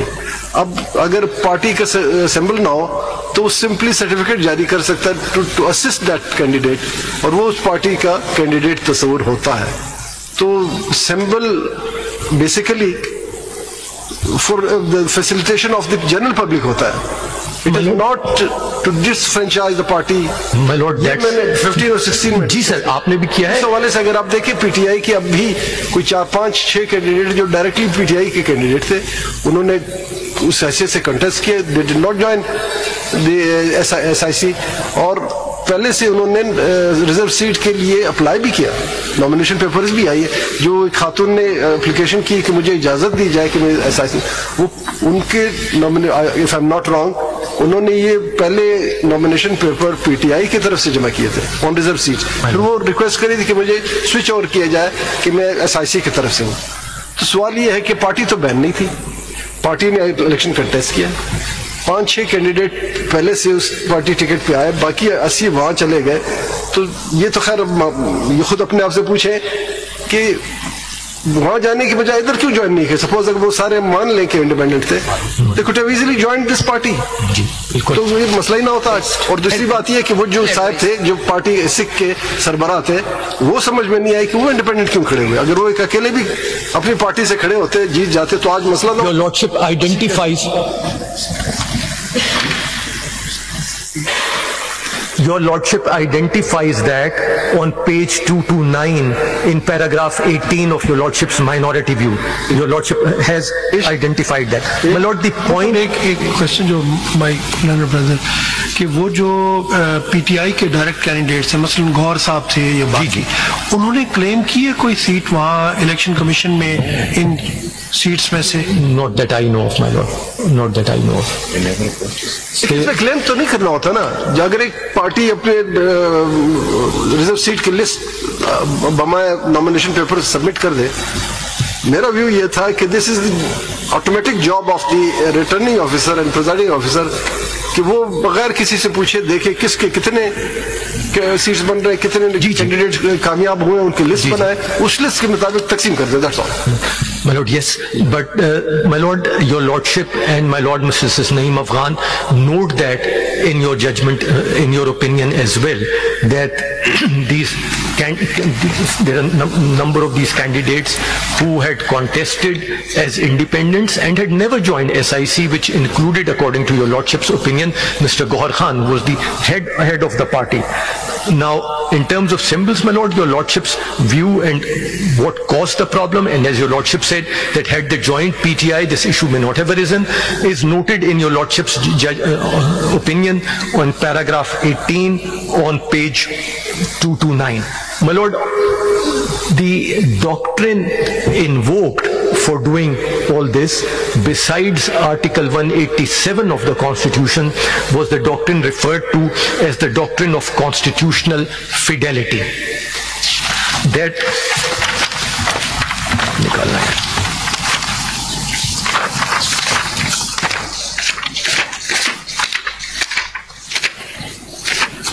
now, fidelity is a bit of an emotionally charged word. Now, fidelity means faithfulness. And this is invoked, my lord, on pages 134 in paragraph 6, pages 182 and 83 in paragraphs 99 and 100, and page 190 in paragraph 117. My lord, in US, where this doctrine originated, it is at times used by the conservatives as an argument against the doctrine of the living constitution. Living constitution means interpreted according to the needs and changing circumstances of the time.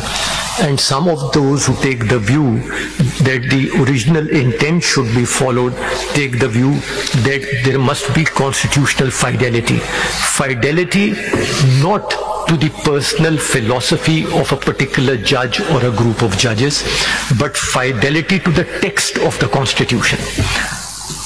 Fidelity to the words used in the Constitution.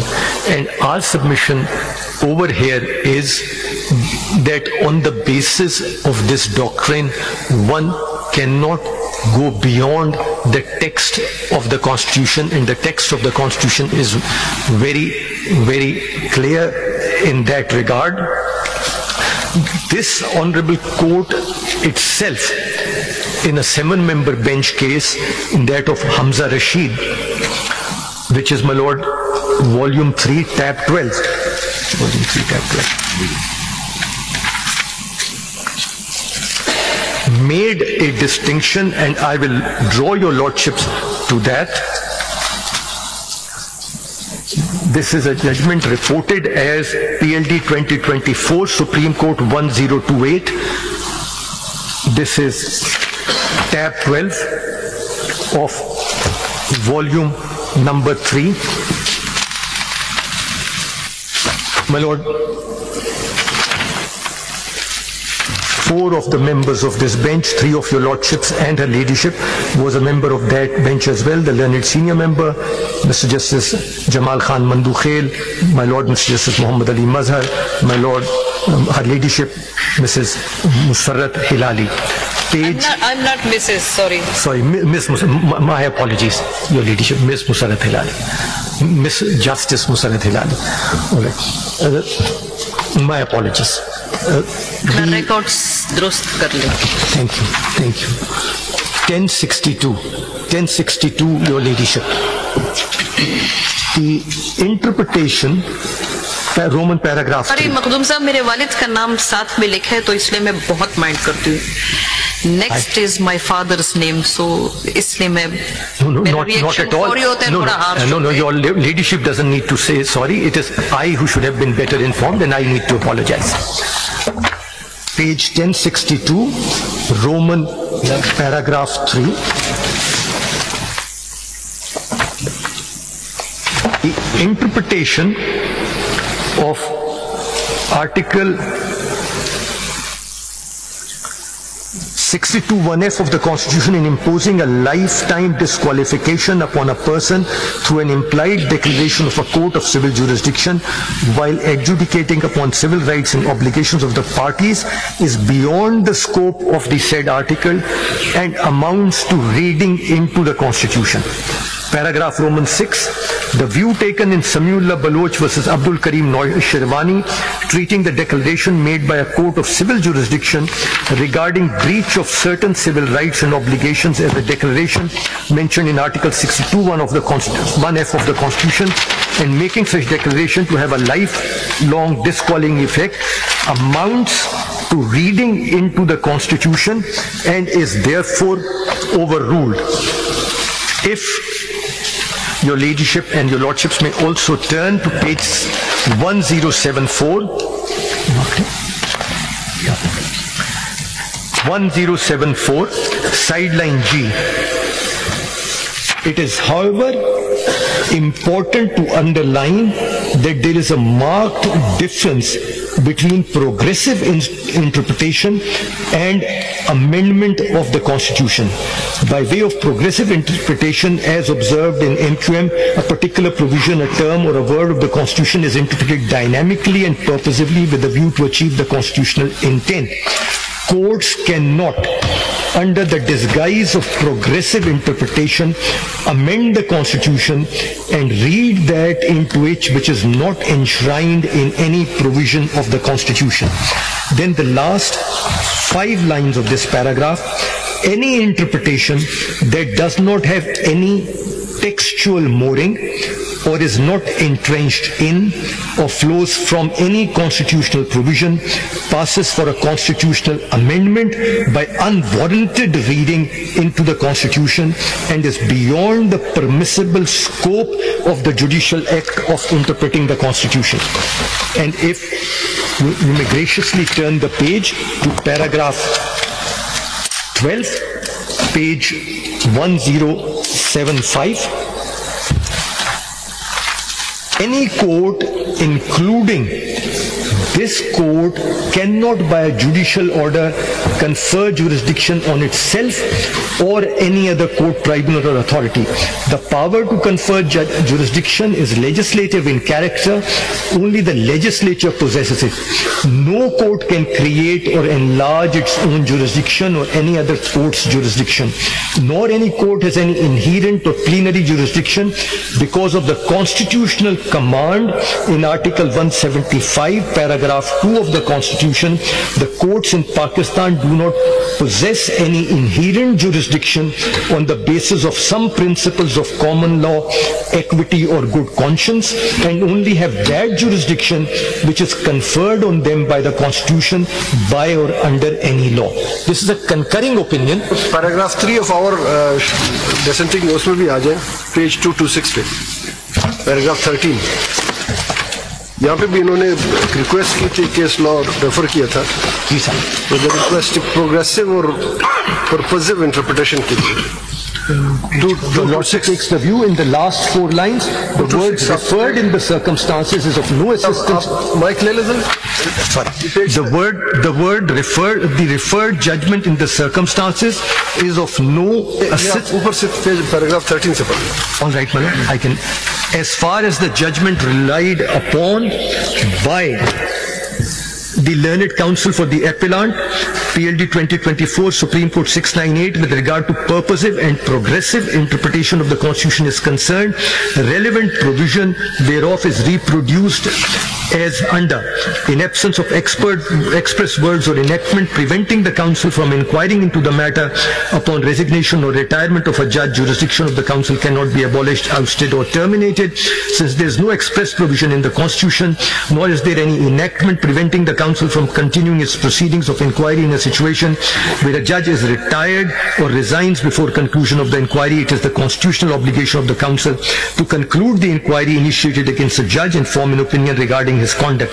In the referred case, Article 209 of the Constitution was under discussion. The Lordship then discusses it, and the last 4 line, had the provision of Article 209 of the Constitution been interpreted progressively or purposely in a manner that upon retirement or resignation of a judge, the inquiry initiated by a constitutional body shall stand terminated, it would have amounted to adding these words into the Constitution, which is beyond the domain of this court.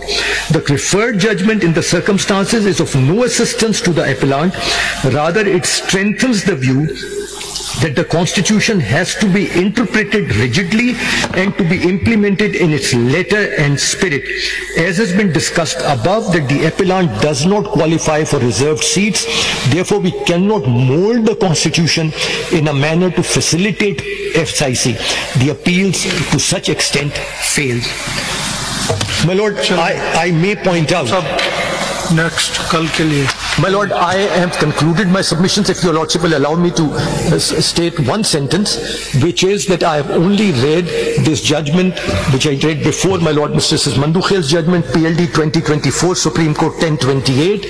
The opinion that I read from was the concurring judgment of my Lord Mr. Mansoor Ali Shah Sahib. Because he is in the majority, I point out that he himself draws a distinction between interpretation of the Constitution and an amendment or rewriting of the Constitution, and my respectful submission is that over here a review lies because the Constitution has been rewritten. Review पे तो अब तक आपने बताया नहीं कि वो review जो grounds है review के provided by Article 47 Rule 1. My Lord, I identified those judgments, and I right in the beginning a series of judgments, and I said that the grounds of review are that the parties who were granted relief were not before the court. The parties who had been denied as a consequence of their general election a proportion of the reserved seats were not before the court. The parties in favor of whom the notification of the Election Commission was struck down were not before the court. That these matters were not a matter of record before the Honorable Court. The timelines provided by the majority judgment were beyond the Constitution. And it was on the basis of these submissions, Article 225, Article 175, Paragraph 2, Article 199, 1B2 were not even referred to in the majority judgments.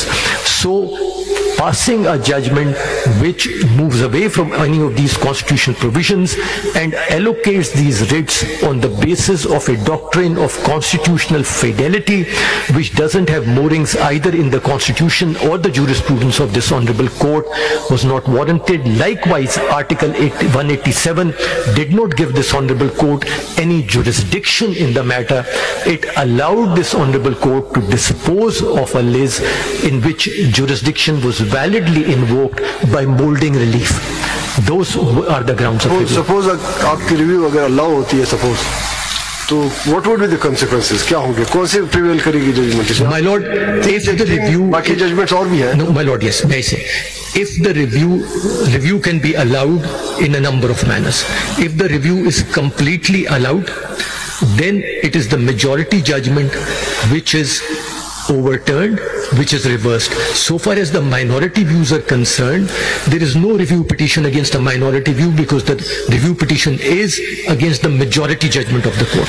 But in the review petition, this Honorable Court may take a different view and say we uphold the review to this extent or to this within these limits as well, and then that would become the judgment of the court. Any view can be taken.